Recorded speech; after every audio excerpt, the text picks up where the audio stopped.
Do you suffer from stress as a college student? Is the stress making it difficult for you to get your work done or function as effectively as possible? Hi, I'm Amanda Price, and today on Stress Busters, we're going to explore some healthy and effective methods to dealing with stress as a college student.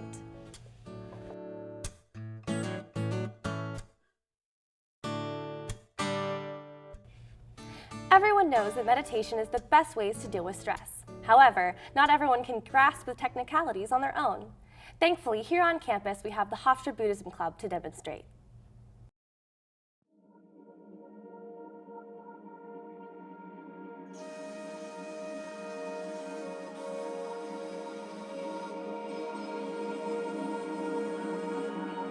Buddhism is a religion. It's actually the fourth largest religion on the planet, and it's practiced everywhere in all parts of Eastern and Southeast Asia, and it's actually spreading, so it's also practiced here in the States.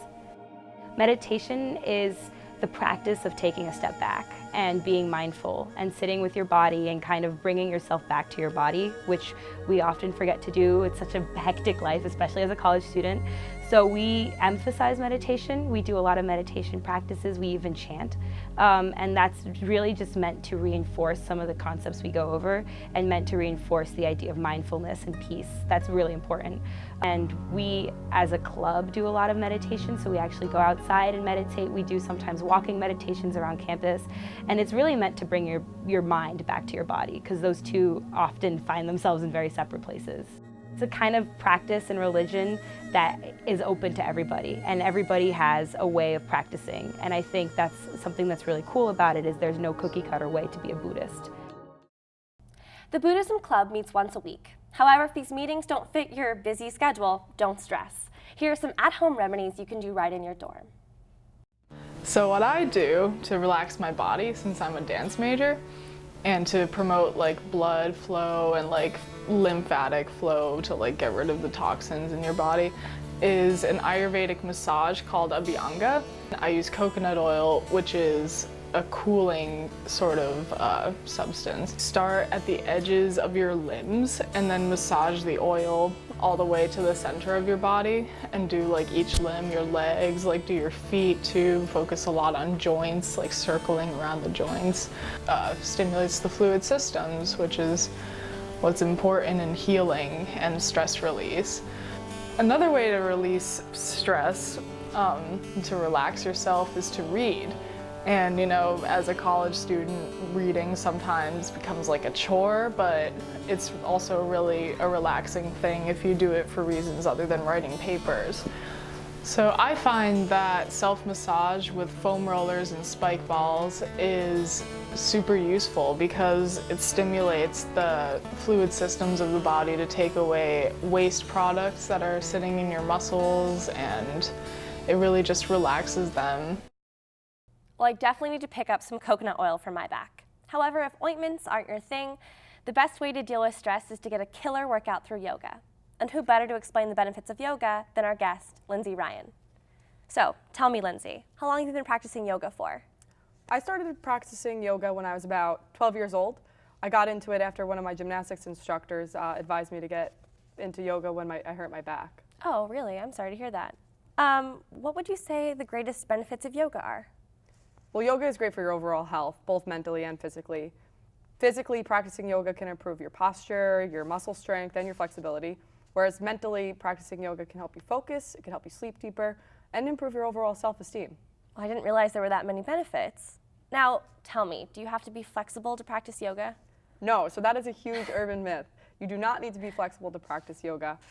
Yoga is toning, it's calming, it's spiritual, so stretching is definitely a component, but it's not a necessity. Very cool. So I have to ask, what is the quintessential Om? What does that mean? The Om is a mantra or a vibration, and it's traditionally chanted at the beginning and end of yoga sessions. And it's said to believe that the sound of the universe, and it helps the chanter to connect with the center of themselves and find their place in the center of the world.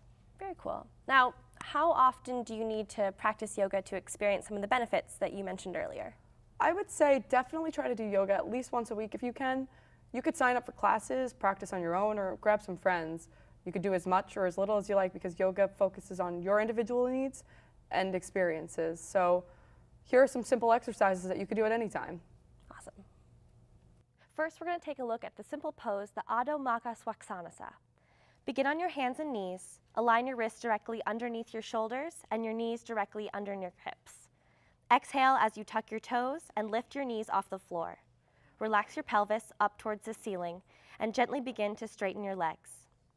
Press the floor away from you as you lift through your pelvis. Draw your chest towards your thighs as you continue to press the mat away from you, lengthening and decompressing your spine. Sink your heels towards the floor, relax your head, and breathe. Practicing downward dog on a regular basis leads to stronger hands, wrists, hamstrings, and calves, as well as a decrease in back pain by strengthening the entire back and shoulders. Our next easy stress buster is called the Dirga Pranayama. It's a simple 3-part breath that brings awareness to the present moment and calms your mind. Sit or lie down in a comfortable position, place one hand on your belly and one hand on your rib cage. Close your eyes and breathe deeply but naturally. Begin to focus your awareness on the breath as it moves in and out of your body. Next, bring your bottom hand to your chest just below the collarbone.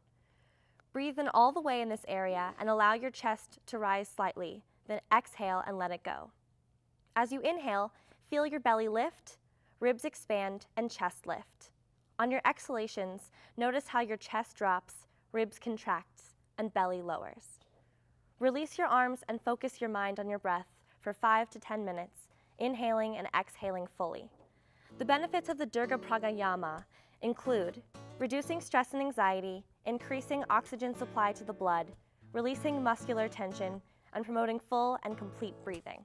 Wow, I already feel more relaxed. Well, that's all the time we have. Thanks for coming and thanks for tuning in.